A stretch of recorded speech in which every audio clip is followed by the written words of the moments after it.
Hello there, and welcome to your educational video through the training course Spirit Guide 101. Today, you will be learning the very fundamental lore of our kind and one of our most recognizable cases to this date. So just what exactly is a spirit guide?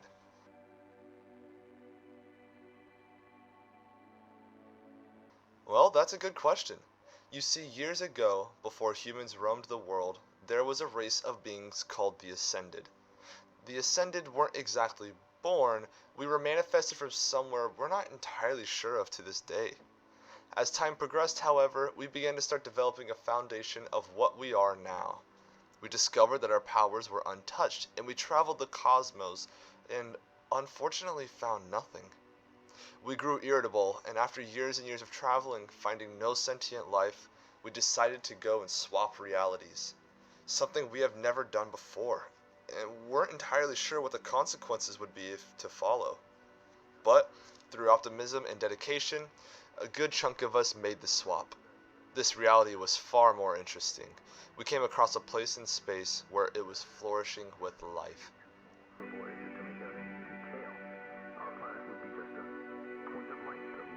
Humans were the only ones that really caught our eye. We observed them, watched them grow, and evolve into a civilization ready to conquer other planets. We changed our name's race to differentiate ourselves from the others who wished to remain in the original reality to us. The ones who made the jump to this new reality to observe the humans have now been called spirit guides, while the ones who remained in our original dimension and reality remain as the Ascended. We continue to watch over the growing human race, and have to solidify some rules to prevent any sort of harm from ourselves or to the humans. This 5-rule procedure will proceed to loop infinitely to the assigned spirit guide. Rule number 1. You will be assigned a specific human to which you will observe and note until the human dies. Rule number 2. You are to never interact with your assigned human even if their life is in immediate danger. Rule number 3. You cannot interact with Earth or the other planets that humans have conquered. Rule number 4. Once you have observed your human for its lifespan, submit your observed notes and fill out a reincarnation form. If your form is accepted, await for your human's rebirth and proceed to Rule 1. Rule number 5. If your form is denied, you have fully satisfied that human lifespan and your own. As a spirit guide, your essence will now be consumed by the rest of the race to increase our strength and knowledge.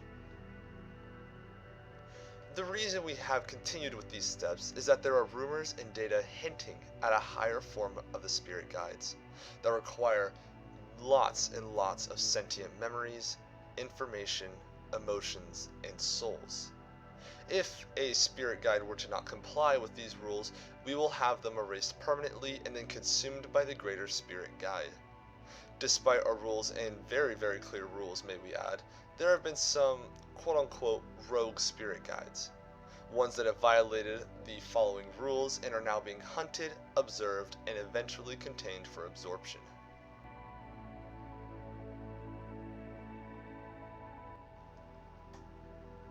Our most difficult case we have at the moment is case 108, aka Taka Fujinaga.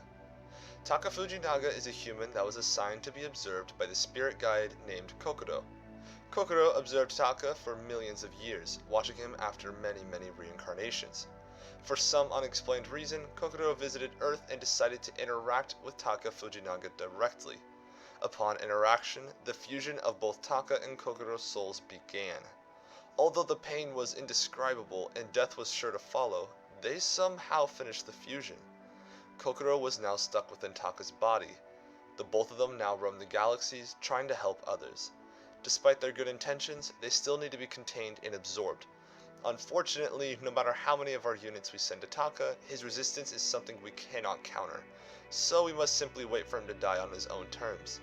For the first time in our existence, something has been out of our control, and we must simply just comply to the new higher power, whether we like it or not. Even though we are not interfering, we still need to observe and use this opportunity to learn about every little piece of info that Taka has to offer to us. This is the first time that a human soul and a spirit guide have fused, however, so this is a very big deal for us. In order to understand more of Taka, we do need to summarize Kokoro a bit. So, first off, let us learn about Kokoro. Kokoro was a spirit guide who was responsible for observing human number 108. He fulfilled his tasks until recently. While being assigned to Taka, Kokoro was also assigned to be the dictator of karma. You see, karma is an equation we use to justify if minor interferences to the world are worthwhile. Consider it like a reward system. We reward humans with good karma if they are willing to do something to the world around them, such as helping a friend, giving money to those less fortunate, or finding peace within the chaos. We also punish humans who we believe derail from the good intentions, and hopefully they take our warnings to heart. Kokoro continues to influence karma, but now he has to fulfill this task through the body of Taka. With any newer human, this task would have been impossible, but Taka is a different type of person. You see, Taka Fujianga is a human whose soul was the 108th to be created in the entire history of humans. He has had multiple identities throughout history, such as Jonathan, the Italian assassin from the upcoming revolution in Italy, to Taka, who he is now. Since his soul has been around for so long, his soul has grown and became stronger. And since he hasn't had a need to use his soul, as any normal human should, he had a lot to go around. When Kokoro and Taka fused together, Kokoro explained the following to Taka. Now that our souls have become one, I must warn you of something. You have been granted the abilities to that of a spirit guide. This does, however, come with a price. Your soul is being constantly consumed by me. Using me, you can manipulate your soul to materialize into anything you can imagine. You can modify your body, make weapons, summon weather conditions, and significantly more. However, this is your soul, and you can very much feel the pain of it. So making armor of your soul would in theory prevent damage to your body, but you will still feel the pain. And the biggest thing is when your soul runs out, your vessel dies. So make sure you wait it out. You can recharge.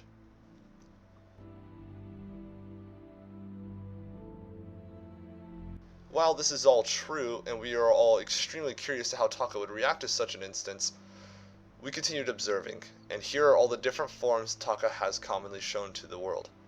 Before we fully dive into the forms of Taka, we must first establish the scale we use to determine overall threat levels to not us, but reality itself. We call these levels quote-unquote free will. Here is the key we have built so far. The average human has a free will of 10.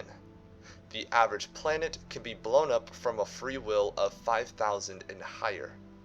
The average star can be destroyed from a free will of 100,000. Reality can be manipulated at a free will of 1 million. A spirit guide can be killed and permanently erased from a free will of 2 million and higher. Reality can be shattered and killed from a free will of 1 billion or higher. Now that we have established the key of the different free will levels, let us continue into the forms that Taka has shown us. The first form we have here for Taka is dubbed Stoner. This is his weakest form, and he still has something worth boasting about, however. He has all the standard spirit guide abilities and has a very carefree attitude. He tries to stay within this form to have less strain on both his body and his soul. He can easily recharge his soul in this form as well. His free will rests at about 1,500 within this form. He is most commonly in this form and can come off as quite annoying when trying to fight him. He tends to crack jokes and takes an encounter as a comedic waste of time. The second form we have for Taka is his sober or his base form. This is his resting form. Without any substance or enhancements on his body, he can continue to use the abilities that Kokoro possesses, while also regenerating his soul much faster than it can be consumed. Since he is sober, he also gains 2 new abilities that are correlated to his eyes. We aren't entirely sure what the origin of these abilities are, but they are useful nonetheless. His golden eye can cast a faint gold aura around Taka that acts as a shield. It can withstand attacks up to 3,500 free will before shattering and stunning Taka. If he were to block an attack with this ability, it actually converts the energy into a healing factor for Taka. He is able to use his ability with no signs of cooldown or strain on him unless the barrier is shattered. His Cyan Eye also has a very nice ability. This Cyan Eye casts an aura on Taka's hands. When those hands come in contact with someone, he is able to scan their memories and force his opponents to get minor flashbacks. The entire summary of his form rests at a free will of 5,000. The next form we have is Insomnia. This form is only obtained by Taka if he forces himself to not sleep for 48 hours straight or longer. This form puts a mental strain on Taka and causes some sort of conflict with Kokoro and Taka's combination in the souls. Within this state, a red aura is seen casted around Taka's body. Lightning violently emits from this body, and he doesn't seem to know entirely of his whereabouts. His only focus is his target. Within this state, he loses the abilities of his eyes, but gains the ability to put people to sleep. If Taka is able to cover someone in his short range of lightning, his opponent is put into a deep slumber. Taka loses his soul very quickly in this state, and can be proven fatal to him if he were to remain in this form for more than 5 minutes. Thankfully, Kokoro can bring Taka out of this state by forcing him to fall asleep. This form free will rests at about 100,000. Demonic Manifested Taka, or the DMT form, is the 4th form we have of his. In this horrific form, Taka becomes incredibly slow, not being able to sprint, fly, or walk for this matter. He is stuck in place, completely immobile. Within this state, however, he is able to emit an aura that if touched by anyone will be under the influence of Taka's demonic manifestations. Being under the influence of Taka's demonic manifestations means that Taka is able to force quote-unquote visuals upon them, forcing them to see things that aren't real, hear something that isn't there, or feel something that can't be felt. Taka is able to also disassemble his body to string his aura out further. His aura range is very short in this state, but we should be thankful for that. This form's free will rests at around 650,000. Taka Teal is the next form we have, and this form is very, very odd. Taka is able to fully take over Kokoro's half of the soul and force his body to evolve temporarily into that of a spirit guide. His body emits this chaotic lightning that proves to be very fatal. His aura is a deep cyan and teal, and Taka's eyes glow. His only power in this state is to travel at the speed of light and shoot this special breed of lightning. This form of lightning is unique to Taka alone and has very, very odd properties. If Taka's lightning hits a living organism, it will double its speed and immediately will have to be fired again, causing some weird bouncing combo effect. As this lightning gets faster, it also gets stronger. Taka abuses this mechanic by continuously shocking himself with the lightning to increase its speed, to then fire a lightning bolt that is significantly stronger and faster. Taka's best so far with this tactic is to shoot out a lightning bolt at the speed of roughly 50 times the speed of light. This form puts a very large strain on Taka's soul, and he cannot recharge within this state. This form's free will rests at around 500,000. Talon Taka is very similar to Taka Teal, but on the other side of the coin. Instead of Taka taking over Kokoro's half of the soul, this form is when Kokoro instead takes over Taka's half of the soul, possessing Taka's body and converting it into a guardian angel. This state is one to be feared. This is the state at which other spirit guides are rendered useless. Taka gains wings that resemble Kokoro and a beak. Taka is not in control of his actions, for Kokoro is now the pilot of this vessel. This form has the abilities of his sober state, but significantly magnified. He favors flight and doesn't hesitate to kill. This form challenges that of gods, making this form absolutely terrifying to deal with. This form's willpower rests at 1 million.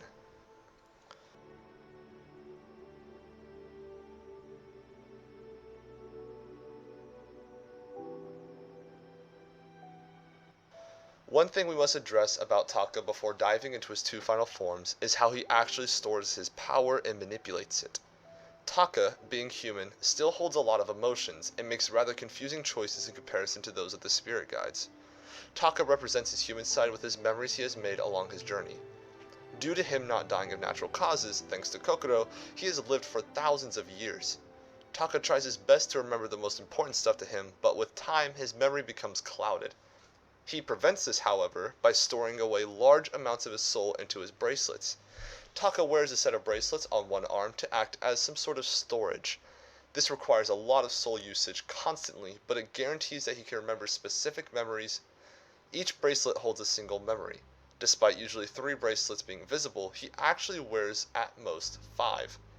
That's 5 memories that Taka will always have. If Taka so desires, however, he is able to sacrifice a memory for a huge recharge in his soul and a large free will multiplier to all of his forms permanently. An easier way of depicting this is by stating that each bracelet can multiply his free will by roughly 5 times, meaning if he were to remove 4 of the 5 bracelets, all of his forms will be multiplied by 20. If all bracelets were removed, however, one of the next 2 forms will happen. Option 1. He goes into his amnesia form. Within this state, Taka has decided that his humanity is worth rejecting to fully become a spirit guide. He loses all memories of himself, all personality traits are removed, and emotions are stripped away. All that remains is a husk of a warrior that would travel the cosmos, balancing karma. Taka has mentioned before how he couldn't see himself reaching this state, but he isn't entirely shutting down the idea. Taka is able to use all previous forms with no stress to him physically nor his soul. His soul recharges at an alarmingly fast rate, reassuring he can never kill himself due to an absence of soul. His eyes will be emitting a constant black aura, and he just resonates destruction. His limbs will be glowing a very oddly block cyan light, and his free will rests at a roughly 500 million. The other option is the supernova state.